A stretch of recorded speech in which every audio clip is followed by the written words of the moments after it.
क्या बुरी औरतों के लिए बुरे मर्द हैं? मैंने सर उठाकर देखा तो 26-27 साल की एक लड़की मेरे सामने बैठी हुई थी।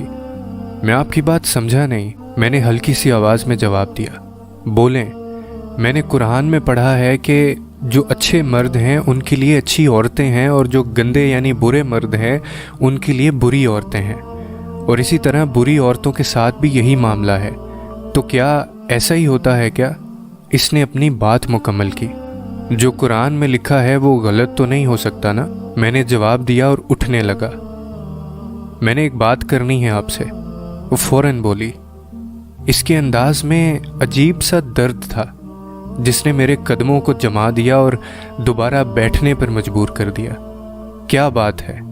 इसने सर झुकाया और इसकी आवाज़ उभरी जो दर्द के धागों में लिपटी हुई थी, उसके चेहरे को अपने शिकंजे में लिए हुई थी।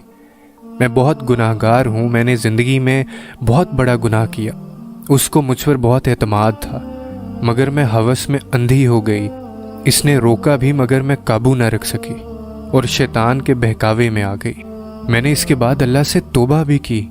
रात को सिसक सिसक कर इसके दर पर पड़ा रहना शुरू किया। कुरान पढ़ा, तौबा की, मगर एक सवाल अभी भी है, क्या बुरी औरत के लिए बुरे मर्द ही हैं? वो खामोश हुई। उसका चेहरा आंसुओं से तर हो चुका था। उसकी नज़रें झुकी हुई थीं और फिज़ा में हिचकियों की आहट थी। मैं मुखातिब हुआ, आपको किसने कहा कि इस आयत का ताल्लुक सिर्फ शादी से ही है? इसने फ़ौरन नज़र उठाकर देखा। इसकी आंखों में जो जुस्तजू थी आज तक जहन में पेवस्त है मेरे। मैंने बात जारी रखी, इस आयत का ताल्लुक माशरे से भी है, सिर्फ निकाह से नहीं है। वो कैसे? इसने फ़ौरन सवाल किया। मैंने दोबारा बात शुरू की। दरअसल अल्लाह करीम का निज़ाम बड़ा कमाल का निज़ाम है और जो असूल इसमें हैं रहती दुनिया तक के लिए काफ़ी हैं। आपने कभी नेक लोगों का और बुरे लोगों का जनाजा देखा है ना? तो वो जनाजा क्या है? अगर मरने वाला नेक तो शुरका सारे नेक, अगर मरने वाला बदकार तो शुरका भी अक्सरियत बदकार।